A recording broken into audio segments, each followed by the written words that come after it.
Paula Dockery.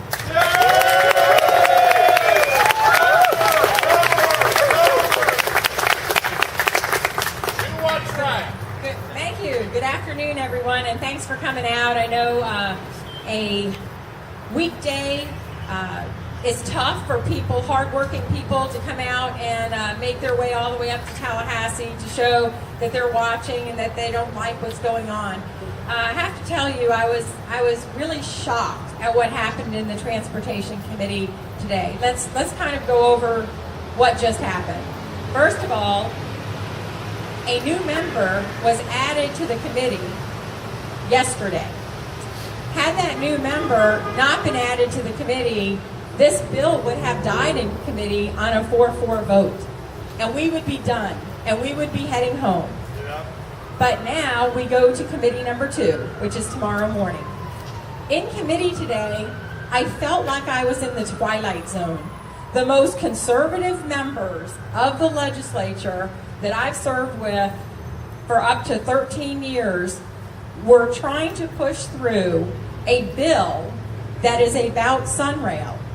And bizarrely, they were saying this is not a SunRail bill. Yet everyone who spoke to the bill spoke about SunRail. If it's such a good project, why are they trying to distance themselves from the project? Any ideas? It was absolutely amazing. They talk about, we need to do this right now. We're calling a special session. We need to do this right now. We need to send a message to the federal government. Why? Why do we need to send a message to the federal government? Don't conservatives say that we shouldn't be spending stimulus dollars? Now, not only are we going after them, but we will jump through the hurdles that the federal government tells us we need to go through. Don't we believe in state sovereignty? Yeah! Okay, so it's not a SunRail bill. The reason we're having a special session is because we have to show the federal government we're serious, but we're not passing a SunRail bill, which they say the federal government says we need to pass to show that we're serious. Guess what? The federal government never said that. In fact, my office contacted Secretary LaHood's office, and we asked, did Secretary LaHood, while he was in Orlando, tell the Orlando folks that Florida won't get high-speed rail money unless they pass SunRail? To which the spokesperson said, no, he did not say that.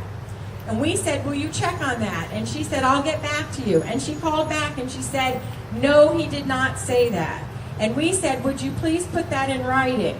And she said, we're not going to put anything in writing. So why is the onus on us to prove that he didn't say something? Shouldn't the onus be on those who are claiming he did say something? Did you ever see a direct quote from him? No, you didn't. What you saw is a statement that said Florida needs to get their act together. Let's talk about what he was saying. Tri-Rail has been in existence for 20 years. It took Tri-Rail, it's 81 miles. It took Tri-Rail 20 years to build up to 15,000 passengers. I've ridden Tri-Rail numerous times to see what it was all about. While I was on Tri-Rail, the trains were pretty empty. 15,000 passengers is not a full train with 2 cars.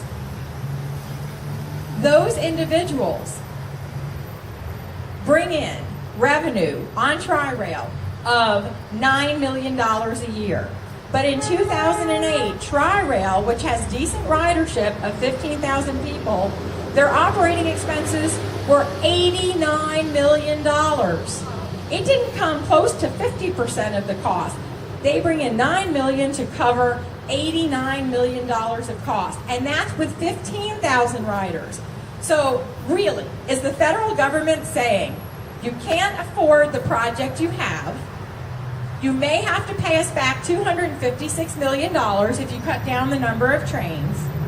So we're going to insist you start another project that you cannot afford that will only have 3,500 riders, so that we may send you money for yet a third project that you cannot afford. I may not share the view with all of you on high-speed rail. I think there is some benefit to high-speed rail, but that's not the point of this conversation. That is not the point of this bill. This bill is about people who are trying to push SunRail. Let me tell you about SunRail. We're purchasing 61 miles of track, which we don't have to purchase. Federal law states that a host freight rail company has to make their tracks available for passenger rail if the capacity is there. Part of the $1.2 billion is to provide that capacity. So we don't even need to buy the tracks in the first place. Okay, let's assume we're buying them anyway. We should be paying no more than $100 million. We're paying $641 million to purchase them. We're allowing CSX to continue to run their freight on them, and then we're allowing CSX to tell us, you bought our tracks, you have to let us ride on them, you paid 10 times what they're worth, and now you have to accept the liability for any accidents that we cause. That is backwards. Again, we're in the twilight zone. If they own the tracks and let us use it, we would have to indemnify them. So if we're purchasing the tracks, why aren't they indemnifying us? The Florida Department of Transportation has done everything in its power to cut a great deal for CSX. It has done nothing to protect the taxpayers of the state of Florida, for which it works. And something is very wrong there, and nobody is holding their feet to the fire. This bill before you is the SunRail bill. Make no mistake. The unions are harmed by it, the taxpayers are harmed by it, and you cannot unring this bell. If we pass this, there is no undoing it. There is no undoing the liability, because even though future legislators can go in and change statute, the language states that we're doing this by contract. So the contract that exists right now will be in perpetuity. There is no going back and changing this deal. And that is what is truly dangerous about this. And I don't know if you noticed, but every time I asked a question, they avoided it. So I have no more answers now than I had before we went in today. So it's somewhat baffling that the most conservative members of the legislature are pushing a project that doesn't espouse any conservative view.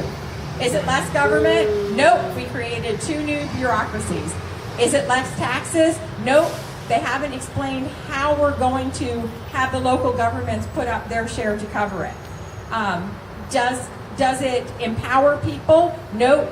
Did people have the opportunity to compete for the jobs? Nope. It was done behind closed doors so that those developers in Orlando could purchase up the land before any of us knew it was happening.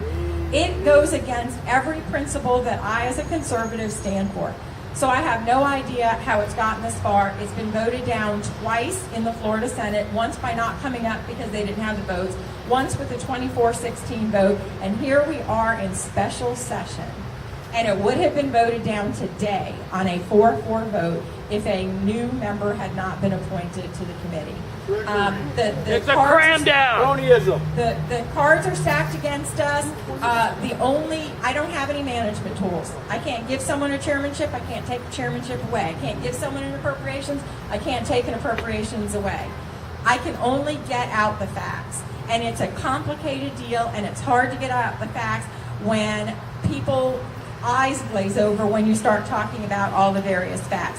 So it's up to you. I'm hearing from people all over the state. I have been for the past 2 years. People I've never met, thousands of people who are saying thank you for standing up for us. So maybe they can't all take off from their jobs and make it to Tallahassee, Florida to stand with you today. But I can tell you there are thousands of people who are very, very angry that this is coming up for a 3rd time. And quite frankly, if it does fail this time, keep your eye out. They'll be round 4. Thank you all for being here. Appreciate it.